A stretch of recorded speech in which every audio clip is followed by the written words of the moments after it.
134 for 7, didn't hit the bat at all.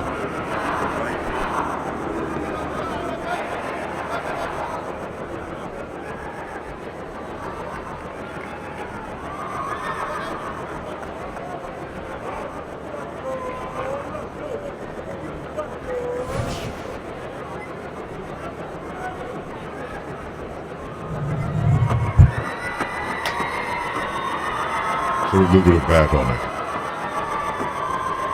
It's a great photograph. And that one hope and the other saying, no, no. Turning it down.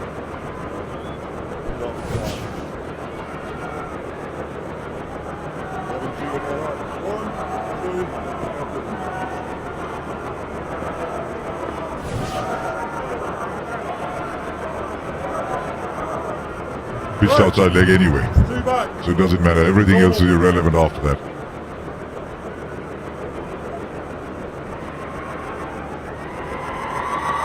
And the most common questions the fan asks, the average Joe, after trying to understand umpire's call, is why is a ball pitching outside leg inadmissible for an LBW? You go a bit deeper, umpire. And I tell them because it's a batter's game. The original feeling was there's a blind spot that gets generated when you're very side on, as everybody of a certain era was taught to be very side on. Then you generate a little blind spot on the leg side. We were told, Ketan, play by the coaching manual. They're not even printing a new edition; they're just rewriting it with the reverse sweeps. Yeah, absolutely. It wasn't too long ago that they were still teaching foot to the ball. Mark Wood. I'll have a look, and I'm sure there's still coaches telling kids to get their foot to the ball. Oh, I'm afraid to say those days are gone. Put your head to the ball, yes. Put your foot to the ball, not so sure. And I think it's test matches like this that the modern day batter is creating. There's more risks that are being taken, there's more expensive shots that are being played. The modern day batter is creating. Too many traditional batters coming up the end and make a 300 ball 100, a 250 ball 100. One more run. Sunny to your left was the coaching manual.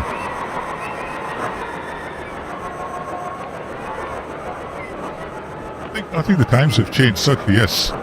You've got to be able to play the unorthodox shots as well, which we've seen come in the game thanks to the T20 as well as the one-day format.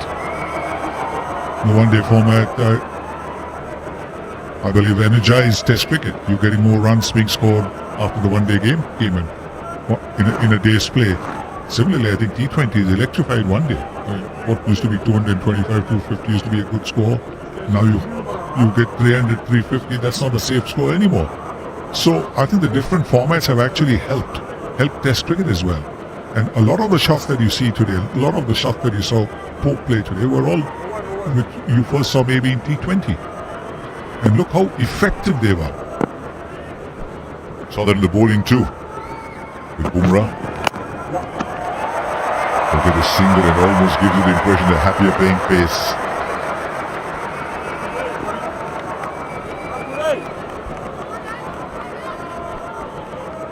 On debut, Tom Hartley, 4 for 41. He took the first 4 to fall. With some help from Ollie Pope, Jaiswal, Gill, Rohit Sharma and Akshar Patel.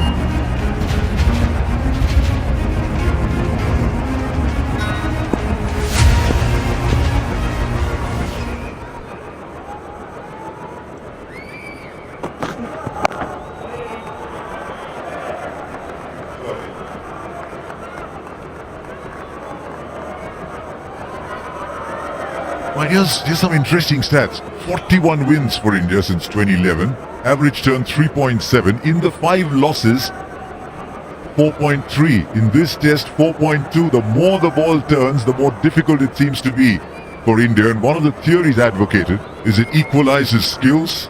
On a flat deck, maybe an Ashwin would be distanced from a Hartley, or the pitch being your ally. I don't know if that's a valid reason. You still have to bowl very well, and Hartley's bowled very well.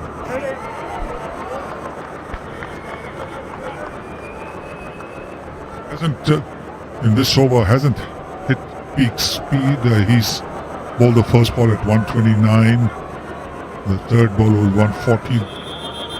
The last couple he's bowled about 138. So he's just at the moment coming in, loosening up, trying to keep it tight. The spin bowlers have done a lot of bowling, so maybe just a little bit of a breather before coming for the final punch. I wonder if there's something to suggest that if the ball turns more, India's batters get more vulnerable. 2 came off the over. It's 136 for 7.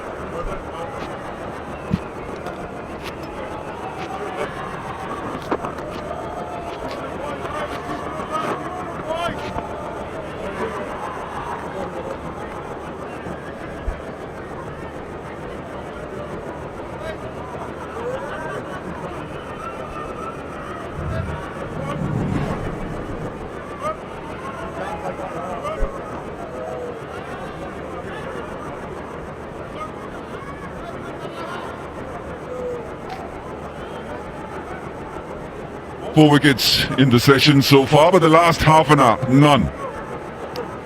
Which should give India some confidence, because just seen the first hour after tea, they just continued to lose wickets.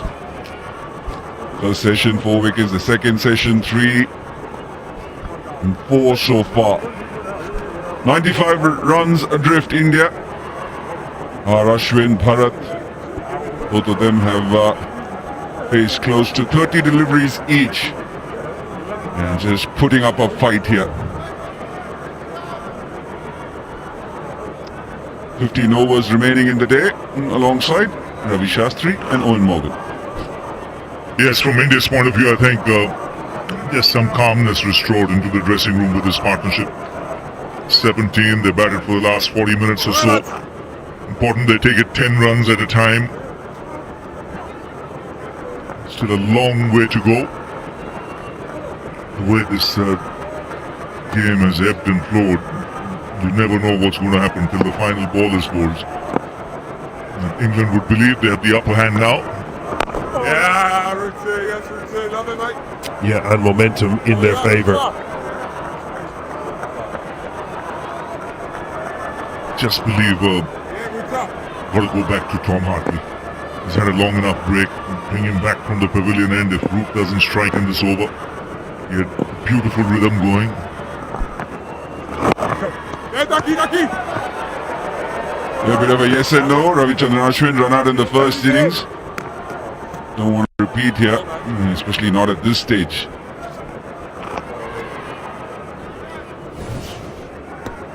That's it, Ritzy. Yeah, Ducky, Ducky. Yeah, wait.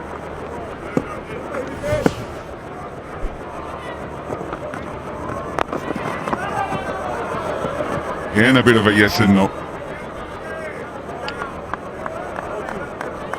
I think he's the man. Just when he was removed, he was bowling quite beautifully. The 2 right-handers there as well.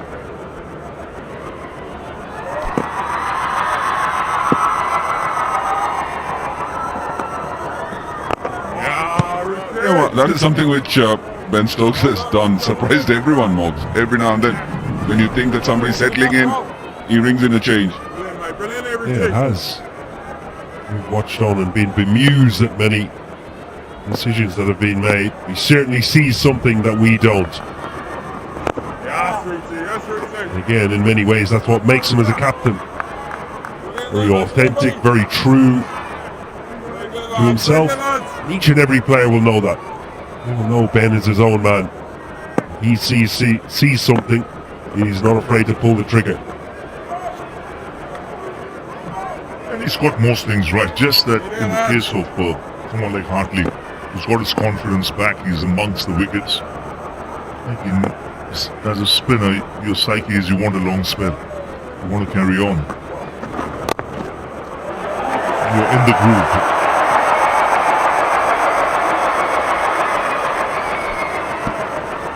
Two runs of that over, 138%.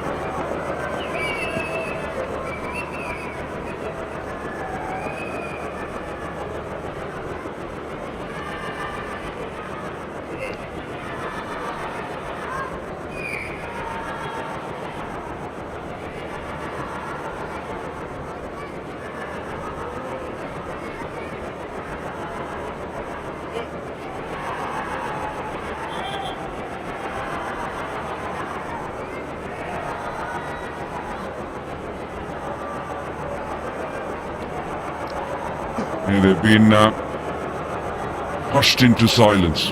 Number of wickets India's lost, still precariously placed. 93 runs needed. All been silenced. A little bit of tail. It's interesting that Mahmood has been brought in or brought on from this end, isn't it, Mark?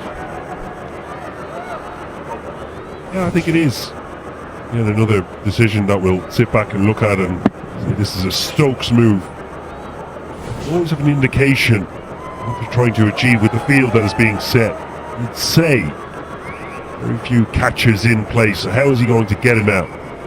Ball starts reverse swinging, he will target the stumps. But if that's the case, you'd like to see square-legged mid-wicket a touch closer in a catching position.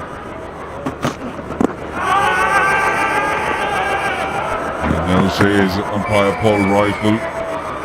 Definitely beat him for pace there. Also kept low, so leg by is being signalled. I think I agree with you, Owen. Because the way you're going to get him out with this kind of field is inside edge, hold, leg before. And if you play it too early, you'll chip it in that area. See, that's because the ball's coming in. You want that man and short when you get a little closer in a catching position. And even square leg in front of the umpire, because there is a man at deep backward square leg as well as fine leg.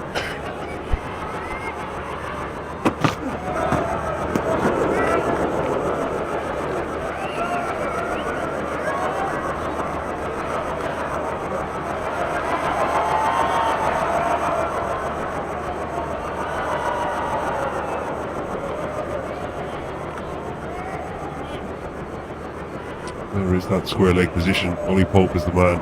Just a touch closer. When the ball tails in, flick or a nudge or the ball just holding in the wicket brings him right into the game. The other thing it can do is keep that positive mindset going in England's favour. India caught in between. Caught in between mindsets. When you're on top, recognise that you're on top. Harness that momentum. Stokes has been excellent today. Found the great balance to strike when setting fields, particularly for the spinners. It's been backed up with the accuracy that they've produced. Joe Root out there catching some well-needed shade. Putting a shift, certainly in the first innings of the ball. Still more to do.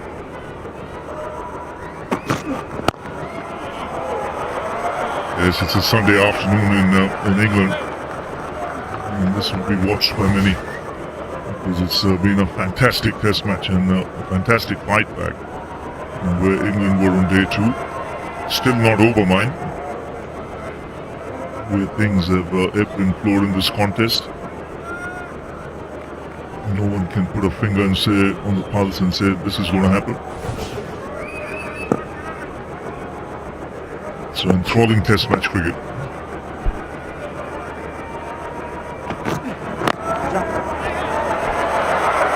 They nicely played on the offside. Will take a single and keep strike Ravichandran Ashwin. 140-7.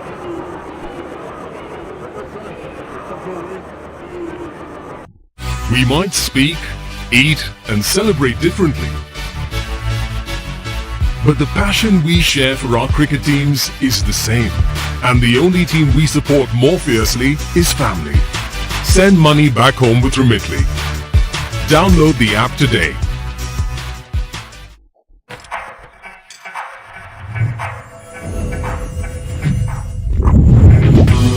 Lyle's Golden Syrup. Absolutely golden. To Owen, but Ravi definitely has a direct hotline with Ben Stokes. Certainly does, reads the game well. And Hartley is the call and he is the man. Ball in hand.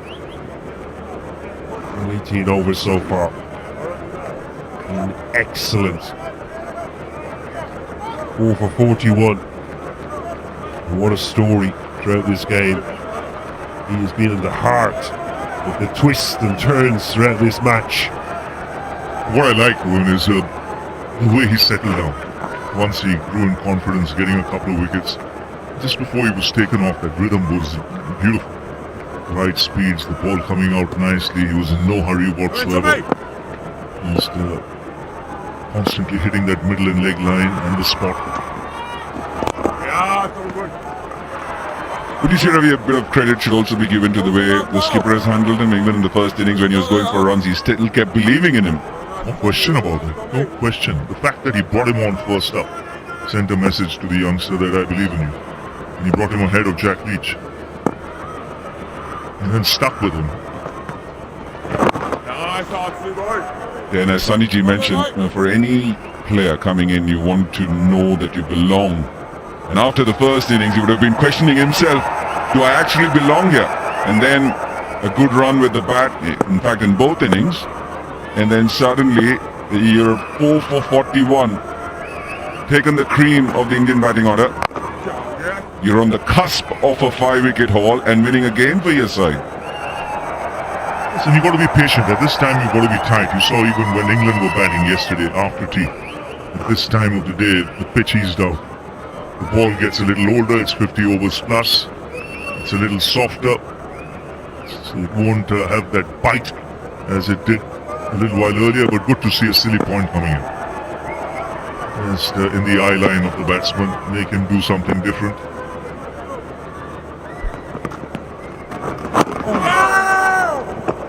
Not too far from an edge. In fact, for someone like him, you don't want to start a test match with the worst figures ever recorded for a debutant. That's what he had after the first innings. Worst economy.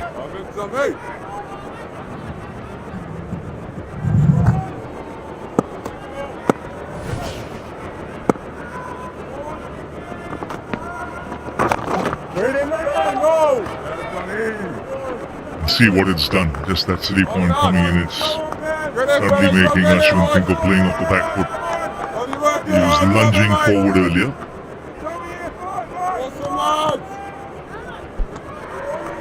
Come on, boys!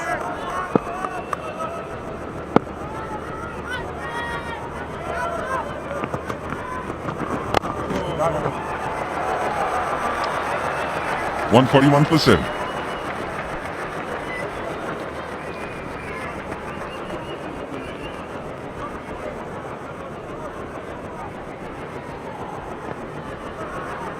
Third session on day 4.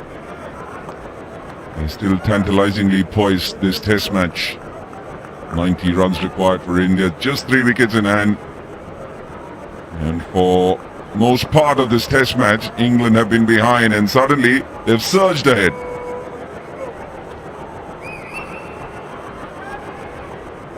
$141 for 7. The mark would still to continue.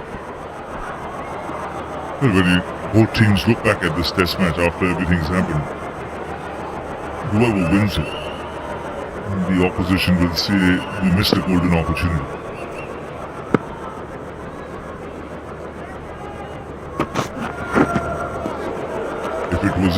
If England go on to win, India will say in that first innings we could have got another 100 runs. A lot of wickets being thrown away, caught on the boundary.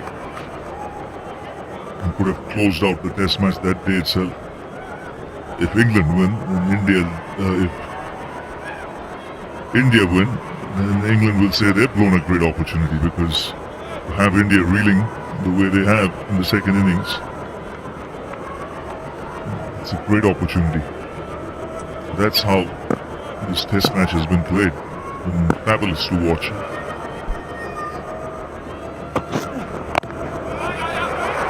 With a good run.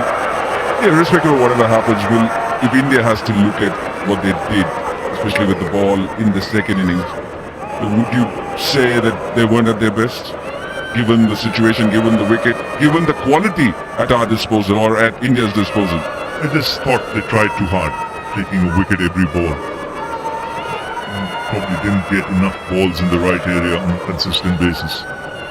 And of course, credit should be given to the England batsmen because they didn't allow the bowlers to do it. They were the ones who improvised, were unorthodox at times.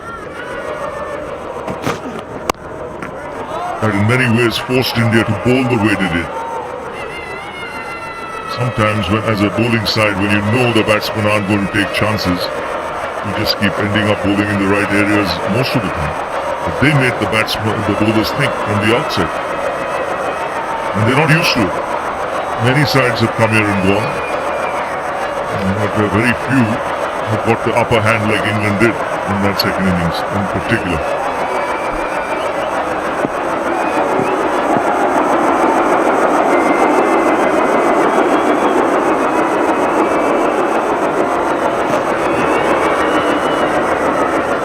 Yeah, I think you're spot on, Ravi. Just to add to that, many teams have here in India have come and gone with their tail between their legs, struggling for method, struggling for a way or a plan to beat this Indian side at home, which is so hard to do. Reassuring thing, Ben Stokes and his team, is that their method has the ability to compete with this top Indian side. They take a huge amount of confidence from that. They play well, they can compete, can create an opportunity to win the game.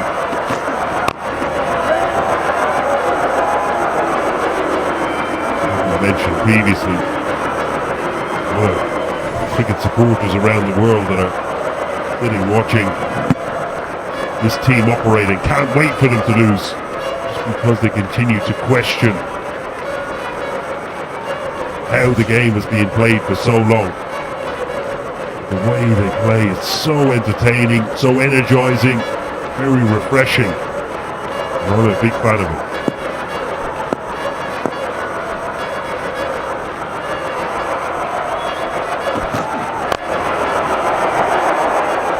The ball which tailed into the right hander, just one coming off it, 142%.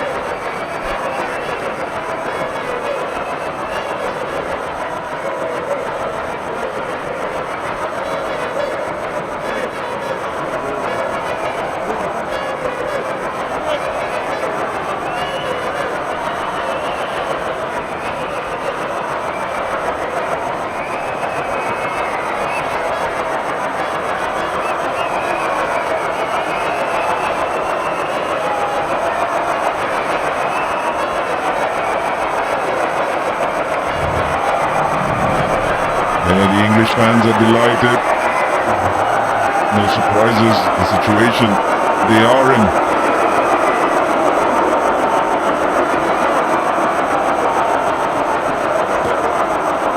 The Indian fans optimistic.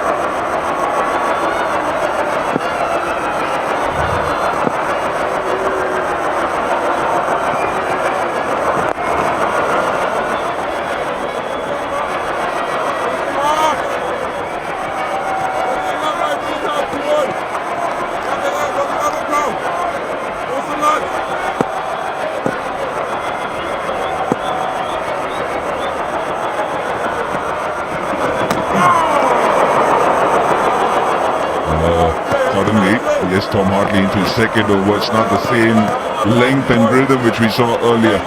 During the last over, there were quite a few deliveries which were short. It's just that he didn't get away with it.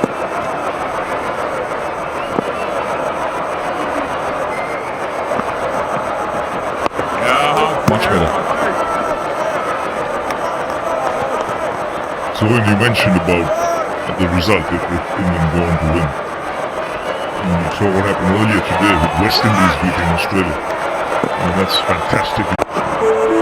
Kept the world game healthy and alive. The cricket lovers would love to see turnarounds like that.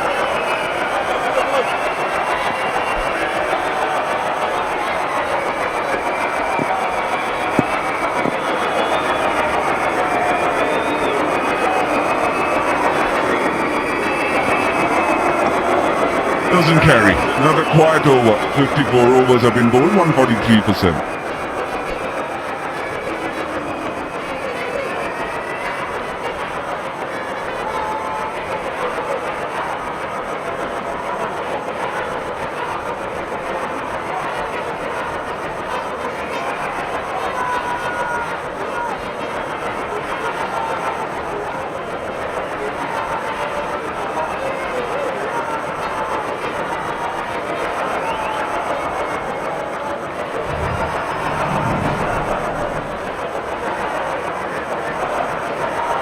There you go. And what a match that was. 311, 289, 193, 207.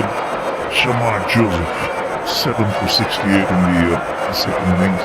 Alzari, 4 for 84 in the first. A terrific result there.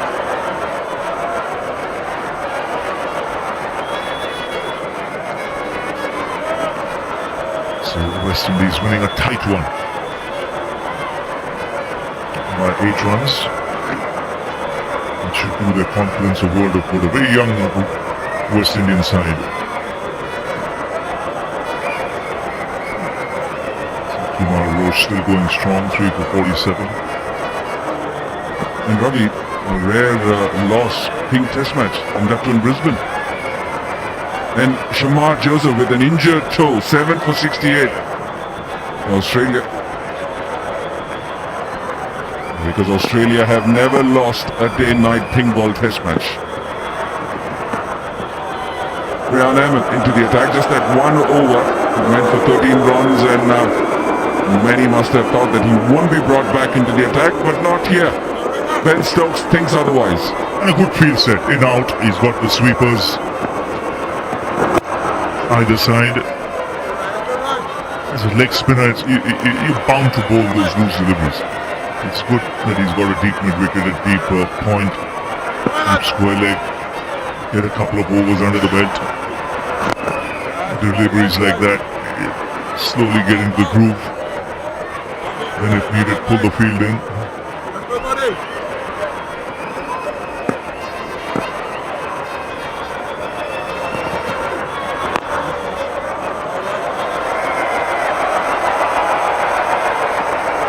Slowly building on this partnership. They've consumed a lot of deliveries they needed to because that was the state. Imagine the first wicket fell at 42, then a couple of wickets there, 63, 95, 107 and 2 wickets on 119 when these two got together.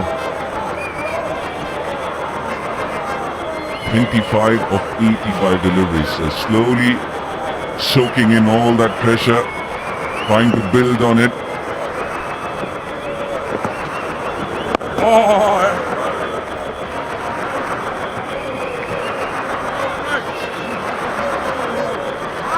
Fans, Barmy Army, as ever, having unconditional support. Has been for a long time. Bernard bounce for Ahmed. Well played. That's good. Came out nicely. See, the more he grows in confidence, the more he'll his body into the delivery.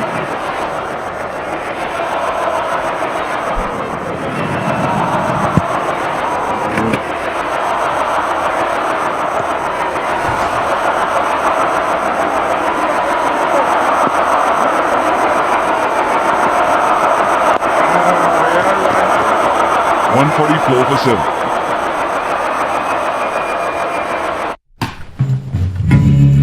I've been looking for love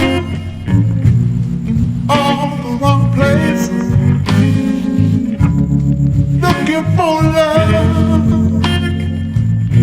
on all the wrong faces.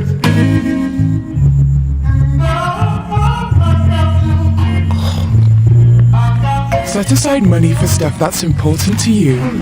Sterling Bank, the bank built for you.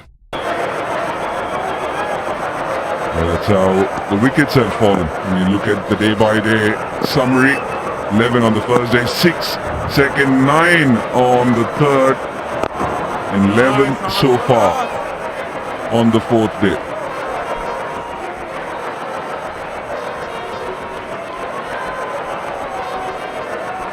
England won't mind this because there's half an hour play left. What they want to do is, even if they don't get a wicket, don't give too many.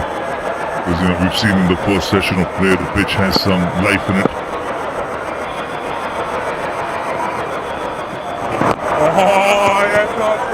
Because at this time, yesterday, England cashed in the last 1 hour. Got about 60, 70 runs. Thanks to early Pope. And that could be making all the difference in this test match.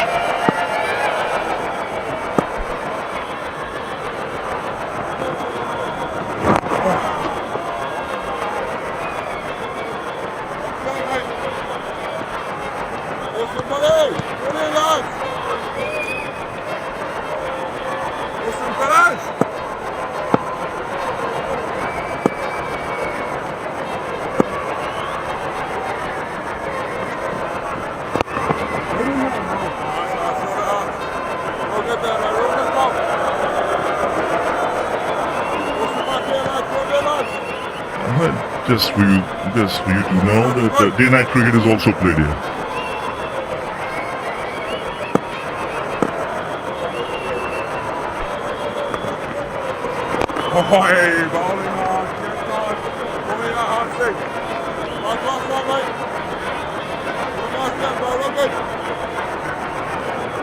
They're doing the right thing here. You've seen that the batters are in a defensive mode. Just trying to play out time, see out the day, and sensing that the skipper has brought Ollie Pope to silly point. He's thinking of bringing the deep mid-wicket into.